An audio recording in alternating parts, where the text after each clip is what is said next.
So you may be asking yourself, how is my site going to be rated?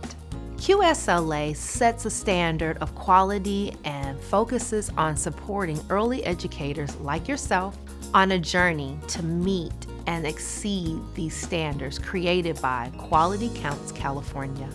QSLA strives to improve the quality of early learning with a focus in 3 areas of program quality: child development and readiness for school, teachers and teaching, as well as program and environment quality.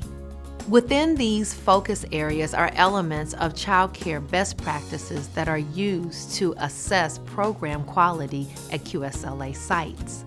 You will hear these elements described as the Quality Counts Rating Matrix.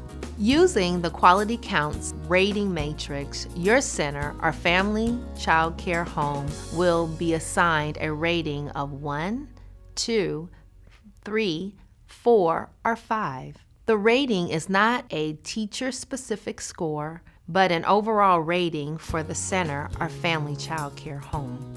Because a rating of 1 means that you are already meeting your licensing standards, anything above a 1 means you are doing more than what is required by most licensed programs in California.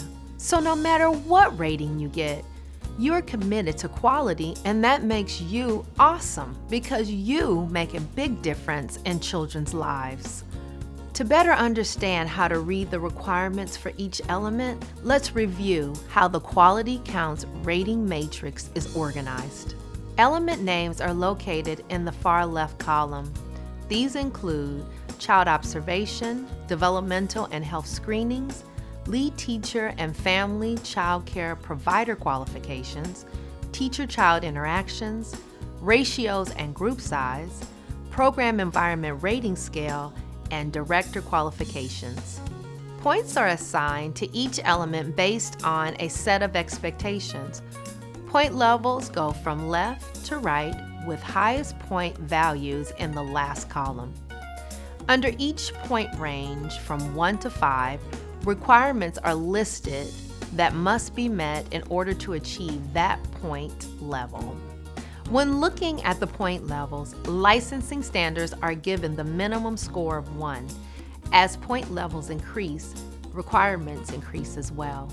Once points from all elements are calculated, a site's overall tier rating is determined using the point ranges at the bottom of the matrix. You will see that there are different ranges for centers and family child care homes.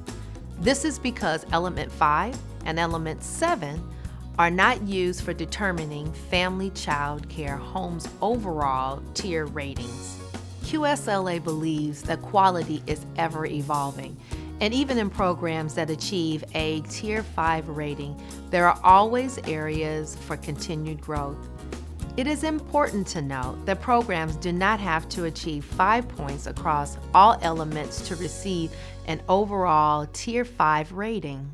Now that you have an idea about how to read the Quality Counts Rating Matrix, let's begin to break down the elements in a little more detail so that you can better understand what assessors are looking for.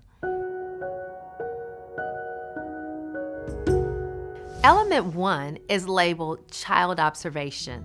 This element focuses on how programs observe children for developmental progress. Programs may use a variety of tools to help ensure children are developing appropriately and ensure they are supported when there are reasons for concerns. Element 2 is labeled Developmental and Health Screenings. This element focuses on understanding the systems that programs have in place for children's health and well-being.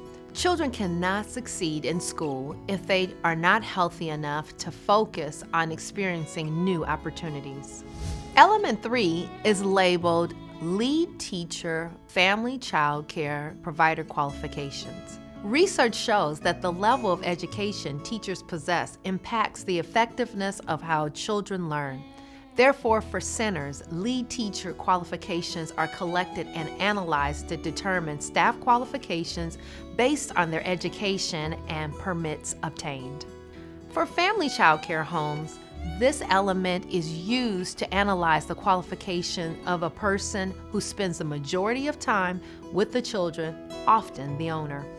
Element 4 is labeled Teacher-Child Interactions, Class Assessments. The Classroom Assessment Scoring System, or CLAS, is used to determine how effective teacher-child interactions are for children in the program.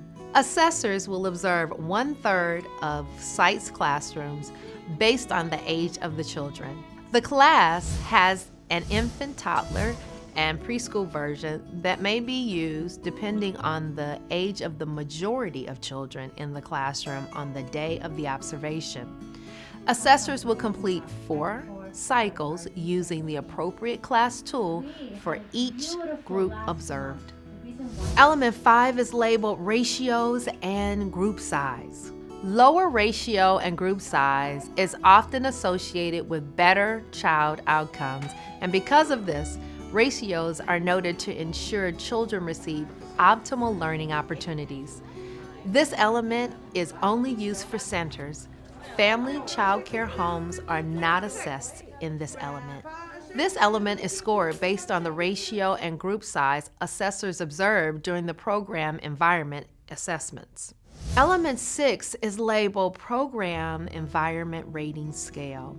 This element is used to determine if the environment children experience on average provides the most benefit for them to learn and grow.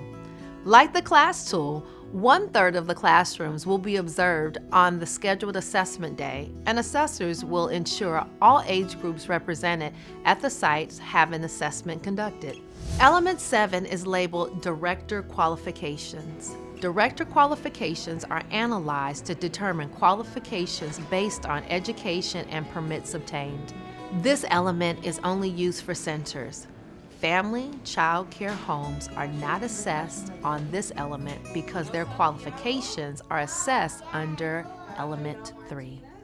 To help collect teacher and director qualifications and professional development in Elements 3 and 7, QSLA utilizes the California ECE Workforce Registry. QSLA participants are required to use the California ECE Workforce Registry, also known as the Registry, to show proof of their education and professional development hours.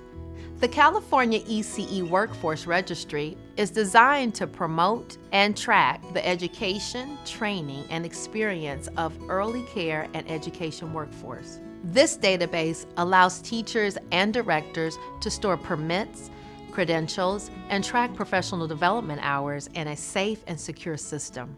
Once you have participated in an assessment observation and submitted staff qualifications to the registry, your scores for each of the elements will be calculated.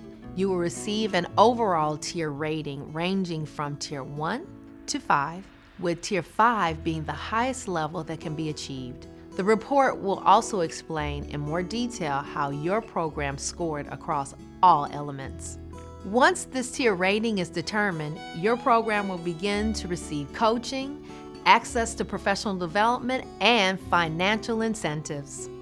Approximately every 2 years, providers will go through the rating process in order to calculate a new tier rating. What an amazing way to highlight your program's growth and show the community how much you are doing to support our young children.